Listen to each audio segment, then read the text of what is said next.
Hello, everyone. I hope everyone is fine. This is Captain speaking live and direct. I'm very glad and happy to be back again on another episode.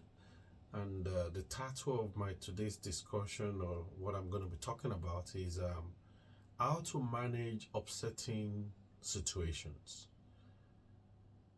Everybody in life, at one point or the other, I've actually experienced a very upsetting situation. And how do we manage those kind of situations? So this discussion or this talk is actually going to prepare you to effectively manage an upsetting situation.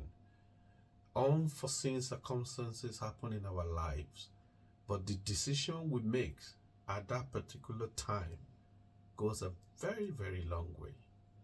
It might look simple, but it might end up affecting us or some generation to come after us. Decisions in an upsetting situation. When you prepare yourself not to fail, it's very important. You plan not to fail. So in a situation where you find yourself in an upsetting, I'm sure a lot of people never thought about that. When I find myself in an upsetting situation, what do I do? How do I manage it? So you look at different scenarios in life, and then you learn from people's experience or people's calamity. You don't laugh at it, but you use it to learn as well. Probably putting yourself in their shoe and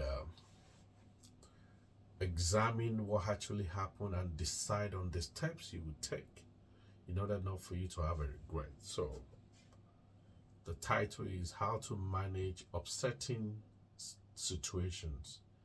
Because some situation might look simple, but those situations might end you to be um, a life regretting decision. So I will be talking about 4 different subtopics under how to manage upsetting situation, because it's good to be prepared for this kind of situation. Life sometimes can be very challenging, and people from different experience can testify to how they've managed upsetting situation and they end up behind bars. Some people are sentenced to life in prison. Some people are sentenced to death because of a decision they make, maybe a wrong decision during an upsetting situation. Accident do happen, but there's some that can be prevented, because there's so many things happening in life that when we hear, we'll be like, wow, if they've done it this way, things will not have gone that bad way. So it's very good to be prepared for handling upsetting situation. Just a minute, please. Yeah, sorry, this fell. It's actually a remote for my video. So like I was saying, it's good to prepare for upsetting situation. What will be your decision? What will you do? In a situation where something happens, something bad, maybe a fight was about to happen, or maybe there's an argument going on. Probably you go to a restaurant or in a club or in a party, or somebody having a party in their house. You have a gathering, and there is a situation that might lead to physical, either punches or bringing out guns. So you need to first of all think about the surrounding circumstances before you make any decision in that upsetting situation. Either you are the wrong side or you are the right side. What are the circumstances that surround this upsetting situation? What do I mean by surrounding circumstances? Is it a place where if it turns out to be physical, there will be collateral damage? Is it maybe you went for a party and there's some young children there, and if anything happened and then you react in an angry manner, what will be the result of your reaction in a violent way? How will it affect the surrounding? If you're a married person or you have a partner and you are at the scene together, if you react, what will be the result? What are the circumstances that surround it? And if it's a situation where you're being provoked, who is the provoker? Who provoked you? How is the person to you? So that is another area of the surrounding circumstances. The first one is the people that are around. How will it affect them if you react violently? The second one is, if you're on the right side, who is the person that is provoking the situation? Who is it to you? Is this someone, if you walk away for, it's not going to affect your life?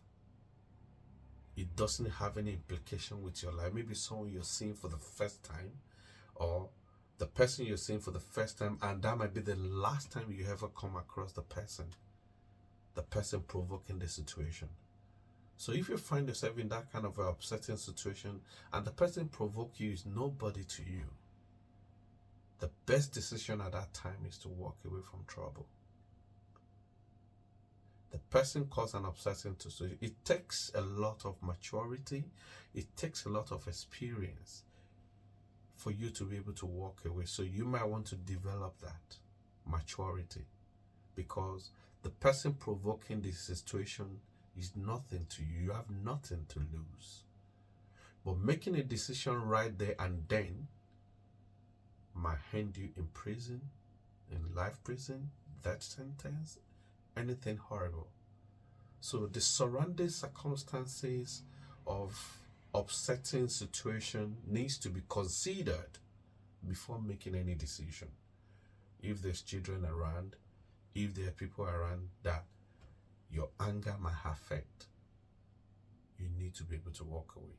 Or if the provoker is somebody that is nobody to you, that tomorrow or for the rest of your life, you're not going to come across the person again, then there's no point. I remember when I was growing up, I used to have a friend. When we go out clubbing and then there's a fight, he's always bringing trouble. And most of these people that I create trouble with, they are people that we will not see again for the rest of our life. After we walk out of that party, of that club, they're people we will never see again. So why do I want them to implicate or complicate my life? From maturity, from having the Spirit of God in me, I'm going to walk away. Because I don't want to regret my action from somebody that is nobody to me. So the surrounding circumstances of an upsetting situation needs to be analyzed before you make any move or any violent decision. Your surrounding, you need to always consider the circumstances in your surrounding before you make any approach to upsetting situation. Number two, sometimes people want to prove a point. If you find yourself in a row, in an argument that can be very provocative to a physical attack, do you necessarily need to prove a point? Everybody is trying to be intelligent, they try to be eloquent, they try to be, I know it all. It doesn't work every time. Sometimes you might be arguing with an idiot, a very daft person compared to your own intellectual capability. If you start to argue with someone below your own standard, you're diminishing your standard as well. You are as well as probably being stupid as a person. So sometimes it's not very necessary for you to prove a point. Sometimes you choose your fight. It goes a long way. It kind of give you respect. I can share my own experience as well. I've been a qualified teacher of math, science, chemistry, physics, and biology for a long period of time. And I teach at the college in the United Kingdom. I've been teaching for over 20 years. I only do it part-time now. So an occasion happened that a student was always disturbing in my class, and I can't stand it. You either calm down and listen. I'm in charge of my class. You either calm down and listen, learn, or get out of my class. So I had a very simple situation with a student that I've been instructed that because they have some kind of challenges, quoted challenges, and she can come in and come out of my class anytime. I'm talking about a 19-year-old person. This was at the college. And every 10 minutes she's coming out of my class, and when she comes in, oh, where is he now? Where did I miss? I don't like that in my class if you're doing it every 15 minutes. And I complained that she rather sit tight or get out of my class.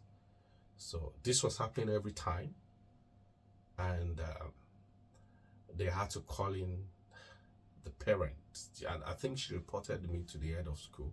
And funny enough, 2014, the head of that school was actually my student. When I was teaching, the head of the school was actually my student. But because I do part-time, I didn't want to be a head of teacher. But the head of the school was my student, 2014. So the student reported me, and they called in the parents. The parent came. It was an evening. It was more like me facing a panel. I'm trying to tell you that it doesn't necessary for you to prove a point. So the parent came in, the student came in, the 19-year-old girl came in, and then the head of school was there, and I was there, and then we're having a meeting, and they keep ranting, the girl keep ranting and ranting, and then the mom was talking as well that I should know that she's got some challenges. She might be leaving my class probably once in every 30 minutes, but not every 10 minutes. And then they told the student to excuse, and then the mom was like, you just have to help me manage my daughter. She can be very, very challenging, even at home. Sometimes I'm tired. And then the head of the school was actually saying, Mr. Fab, you have to do this and do that. You know, I wasn't talking because I know I was on a contract, and after 3 or 4 months, I'm going to be out of the place. And when she came back in, she noticed I wasn't talking. I don't need to prove a point. We all know that she's the one causing the problem. I don't need to prove a point. I have a stated period of time that I'm going to be in the school, and I'm going to walk away after few months when I get what I wanted from the school. So I wasn't proving a point. And then the girl noticed, the student, the 19-year-old student noticed that he was not even talking. And she was so excited. You see, he's sober now. He's sober now. He needs to be punished. I was just smiling. I wasn't talking because I've already wrote a statement of why she cannot stay in my class if she's leaving my class every 10 minutes. So that means out of 1 hour, she's going to come out and in out of my class for 6 times. No, I'm not going to allow that. If it's a serious special need, then she'll be a special teacher or maybe a special class. So if a student can't go out of my class 6 times in 1 hour, then there's a problem. So I've already written my statement and everybody understood. I don't have any point to prove. So in the panel, I was just looking. And what's my point? When the parents left and the student left, the head of school that was actually in charge of the panel, I'll call it panel, said, Mr. Fa, that's me. I like your style. You chose your fight. You didn't even say anything. So sometimes in the upsetting situation, you don't need to prove a point. Your point has been had. You know your point. You don't need to prove a point. In a situation where you're trying to prove a point, you might be upsetting the situation more. Everybody will start to shout, you start to argue, and it can lead to physical. So out of maturity and experience, and you have a set target, you know where you're going, you don't want any distraction, you don't need to prove a point in an upsetting situation when it is not necessary. Most time it's not necessary, just walk away. You are more respected when you walk away. It's not every time you want to prove a situation that you have the rights, you're intelligent. No, it's not every situation you want to prove a point. It might not be necessary, just like my own situation. I wasn't talking, and they just keep wondering. But the head of teacher knew that I chose my fight. It's not every time you fight. You just ignore them because they're below your standard. So number 2 for managing upsetting situation is, does proving point necessary? Proving a point, is it necessary? And the third one is with your action in an upsetting situation, always think ahead of the implication and the consequence of your reaction. When you find yourself in an upsetting situation, always think about the implications and the consequence of your action or your reaction. When you find yourself in an upsetting situation, if you react, what are the implications? If you react, what are the consequences? When you react out of anger, probably you're actually right, but so situation can warrant you to overreact, and the consequence might be bad. Just for the fact that you are right. In a situation where somebody keep annoying you, somebody keep pissing you off, somebody trying to just frustrate you, and you get upset and you hit the person, maybe a punch, and the person collapse and die. Sorry, you might end up in prison, and it's going to affect your record that you're a killer. That's for the fact that you did it out of anger. So sometimes you need to think of your implication and your consequence in reacting. A good example is where I used to live. I mind my business. The young boys, they do a lot of drugs. I mean, you will not know because these are corporate guys, but they're quite young. They do transactions. I mind my business. It's a cool environment. It's not an average environment. It's a very good environment, but they're into drugs. I mind my business because of the implication and the consequence of my reaction. And when I see some of these boys coming towards me, I cross to the other side of the road because I don't even want any relationship, because they might want to greet me, hello, hi, and that's how it starts. But I just don't even want it. So when I see them coming, sometimes late in the night, when I was still in the military, I just walk, cross to the other side, and some of them laugh. Some of them, they can be 3, they can be 4. They laugh that probably I'm afraid. I'm not afraid. I just think of consequence that probably is in the night. They might just want to attack me. And if I respond, to be honest with you, with the kind of skill I have then, and with my young age then, I would deal with the 4 of them. And I might accidentally kill someone. With the kind of my military background and training, I can kill accidentally. So in order for me to avoid such, I've already think ahead of the consequence of my reaction. So I try to move away from those boys. I cross to the other side of the road, because if they punch me, sorry, I'm going to punch you back. And my punch can be different. My punch can land you in grave, and I will end up in prison. So I try to kind of think of the consequence of an upsetting situation, and I try to think of where it might lead me. So I prevent it by crossing to the other side of the road. So sometimes before you take an action, think about the implication and the consequence of your action. Where will it end you? So it's very important to think of the implication and the consequence of our reaction during upsetting situation. Experience and maturity will help you to take a good decision and prevent a bad result and prevent the consequence. And the last one is, does my action worth it? Or how will it prosper me? If you make a decision that doesn't worth it, it's like a double lose. So sometimes before making a decision in upsetting situation, you need to ask yourself, does it worth it? Or how would my reaction prosper me? How does it benefit me? If it doesn't worth it, if it doesn't prosper you, if it's just going to end up giving you double problem, then just leave it from maturity and an experience. So those 4 things that I've mentioned now will help you to manage upsetting situation. Let me quickly go over it. What are the surrounding circumstances? Is proving a point necessary? The implication and consequence of your reaction. And lastly, does my action worth it, or how will it prosper me?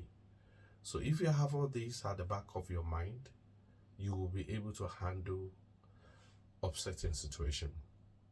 Thank you everybody for listening. I really appreciate you. As usual, remember to thumbs up And don't forget to subscribe. I would really appreciate that. I'm going to come back again and bring another interesting episode. I appreciate you once again, and everybody will catch you soon. Take good care of yourself. God bless. Bye.